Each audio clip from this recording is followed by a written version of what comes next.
Desti. Gue minta penjelasan lu. Apalagi yang harus dijelasin? Udah jelas kan? Lu tadi ngapain sama Gak ada Andri? hubungan apa-apa sama dia. Terus kenapa harus jalan berduaan malam-malam? Gue cuma minta anterin. Bentar, tenang dulu deh. Desti minta dianterin kemana sih maksudnya? Lu lihat tadi kan? Gue berhenti di mana? Lu bisa lihat kan? Enggak, ya kita tahu. Gue di klinik, gue turun di klinik tadi. Ya kita lihat, beneran cuma minta dianterin di situ doang. Ya lu lihat gimana? Gue cuma minta anterin doang sama dia di situ. Buka apa matanya? Jujur dong Des, sama gue lu ada apa? Ada hubungan apa sama Gue nggak ada apa-apa. Gue nggak ada hubungan apa-apa sama dia. Lu udah berkali-kali gue bilang, gue tuh nggak ada hubungan apa-apa sama dia. Ya makanya lu jelasin. Lu kalau tahu lu bakal sakit hati.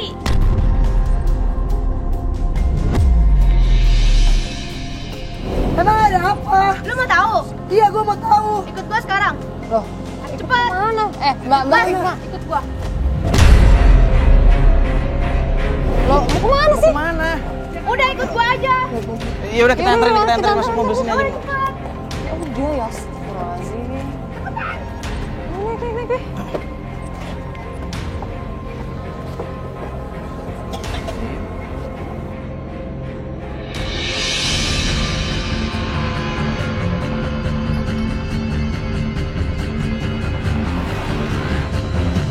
Mbak Desi, ini kita sekarang mau kemana? Udah ikutin aja. Lurus. Lu ngambil kanan. Ada gapura. Belok kiri. Itu tempatnya. ini mau ke arah siapa? Ke rumah siapa? Lu ikutin aja. Lu juga bakal tahu kok nanti tempat siapa. Tuh di ujung gang, sebelah kiri. Rumahnya Andre.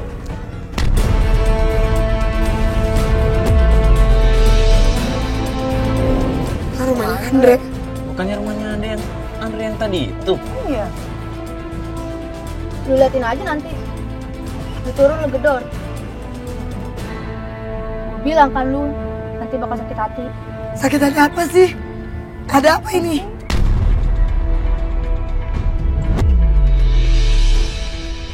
Berhenti, itu rumahnya. Berhenti mas bos. Ini. Yang depan ini. Itu rumahnya Andre. Rumahnya Andre. Iya. Maksudnya apaan? Kalau lu mau tahu dia yang sebenarnya, lu turun aja. Oke, Lu gedor pintunya. Oke, gue mau tahu. Bentar ya mas bos.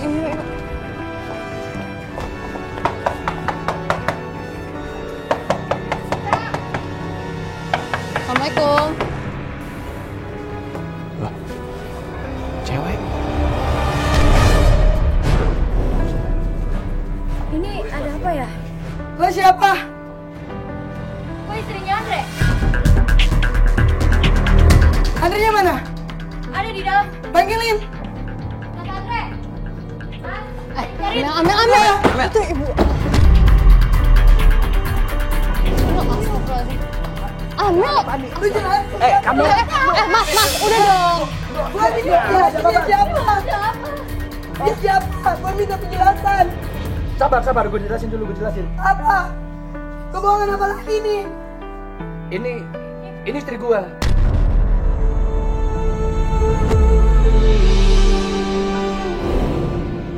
Istri lu? Iya. Kapan kamu nikah sama dia? Udah berapa lama kamu hamil? 5 bulan. Udah. Ini apa maksudnya, jelasin. Nanti gue jelasin. Lo nggak. Sekarang masuk dalam, masuk. Enggak, jelasin dulu. Gue gak bakal Lo masuk jelasin dalam. dulu. Masuk ke dalam.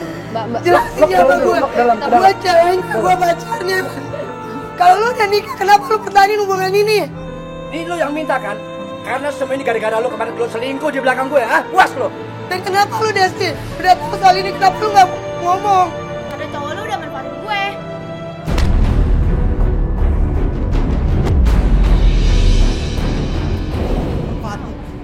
Manfaatin apa sih? Coba deh, ini bingung gue dijelasin aja deh. Semua. Iya. Karena memang gue satu kata sama dia, gue sering nganterin dia ke sini. Karena buat nutupin gue. Dan gue udah gak nyaman sama lo, karena lo selama ini manfaatin gue kan? Lo guna-guna gue kan? Gue guna-guna lu. Apa untungnya gue guna-guna lu? Buktinya kemarin ngambil tanah kuburan. Oh ya, gue udah gak suka sama lo, udah gak respect. Lo ngapain? Ngapain gua? Ngapain gua ngambil tanah kuburan? Udah dong, lu cowok jangan kasar lu sama cewek. Makanya pelan-pelan dijelasin sebenarnya tuh gimana ini. Ini ngapain perlu pakai kamera begini sih? Bukan gitu, sekarang jelasin aja masalahnya apa. Begini. Oke. Gue kasih tau sama lo ya. Gue sudah nikah sama Sally sudah 3 bulan.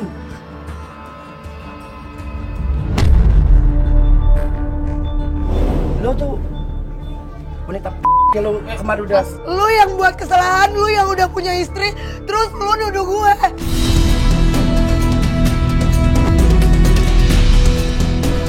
Astagfirullahaladzim.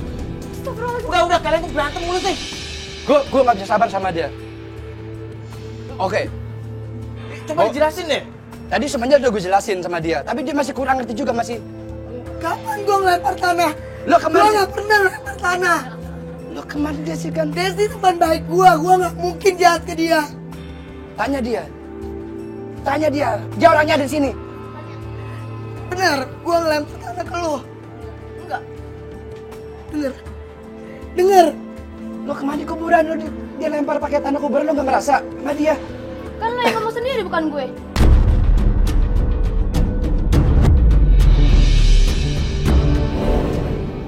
Memang dia yang minta putus dari gue memang setahun pacaran, setahun jalan, gue udah nggak nyaman sama dia. Lo memang perempuan rese, lo perempuan gak tahu diri. Udah.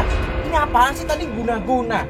Terus ada lempar tanah kuburan segala, ini apaan sih?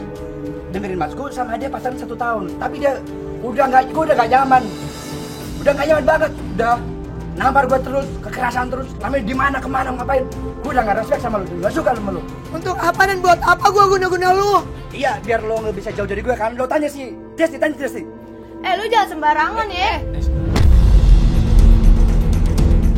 Gue nggak pernah gue ngerasa dia ngelempar tanah ke gue. Lo kemarin bilang sama gue, lo dilempar tanah sama dia. Enggak, gue nggak ngerasa dia ngelempar tanah ke gue. Yang ada juga lo. Loh, berarti lo yang lempar tanah nih? Kemarin dia tuh yang bilang ke gue kalau dia tuh ngelempar tanah ke. Enggak, gue nggak pernah bilang kayak gitu. Sembarangan mulut lo. Yang ada juga lo yang manfaatin gue. Biar lo nggak ketahuan sama Amel. Kalau lo udah punya istri. Terserah dia, terserah lo mau ngapa, terserah gue nggak mau tahu. Jelasin dulu dong. Jelasin dulu dong, Andre, jelasin dulu dong. Andra. Udah. Ada yang aneh soalnya. Astagfirullahaladzim. Jadi sebenarnya yang ngomong itu Andre. Iya. Itu semua tuh benar dia emang. Dia sama ini dia yang bohong. Dan dia juga bohong kalau dia udah punya istri. Lu kenapa gak pernah ngomong ke gue deh? Udah ambil. Gue bukannya ngomong sama lu. Gue kasihan sama lu. Biar lu tahu sendiri semuanya. Sekarang udah tahu kan? Gue juga tertekan lah Mel. Lu ikutin gua terus, lu tuduh gua terus. Ya coba kalau lu ngomong dari awal kan ya bakal kayak gini kan jadinya. Andre yang minta. Ya tapi kan Amel tuh sahabat Desti kan? Lo tega ngeliat sahabat lo sendiri diginiin sama pacarnya? Dan lu dimanfaatin sama Andre, lu ngerasa dimanfaatin sama Andre, lu diem aja. Lu aturan juga bela gue. Lu aturan kasih tau gue. Lu sama Andre perusak durian. Ya Amel.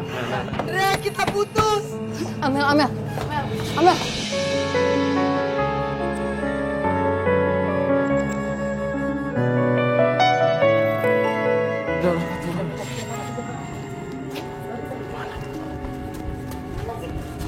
Kok nggak ada sih?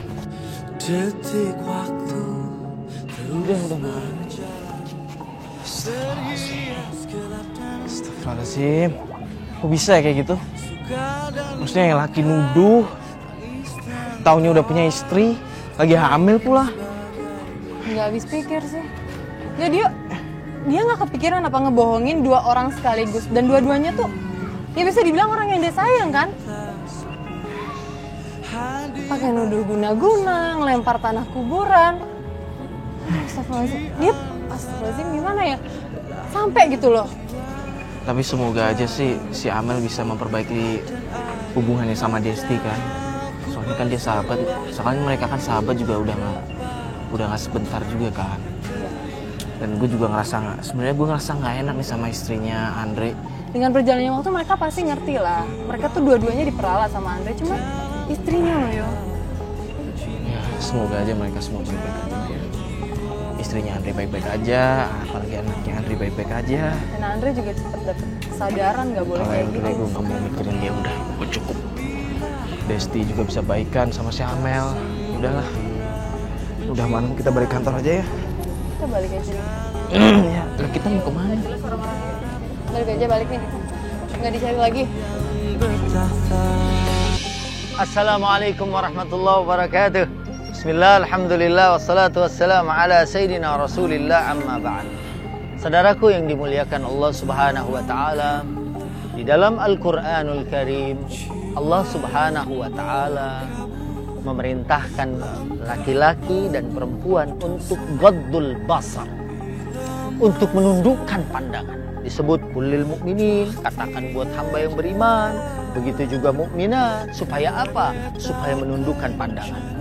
Pada awalnya saya mengira bahwa ghaddul basar, menundukkan pandangan ini hanya untuk laki-laki atau wanita yang belum menikah, karena mereka dianggap tidak aman, karena mereka dianggap tidak punya partner untuk menyalurkan gariza jinsiyah atau keinginan seksual antara setiap pribadi. Namun ternyata ayat ini ternyata bukan saja untuk yang belum menikah, tapi juga untuk yang sudah menikah, supaya menundukkan pandangannya. Sebab sesuatu itu semua bermula dari pandangan. Karena dari mata kemudian turun ke hati. Dari mata kemudian bisa menjadi sesuatu yang di ujungnya nanti menyebabkan musibah besar yang menimpa manusia.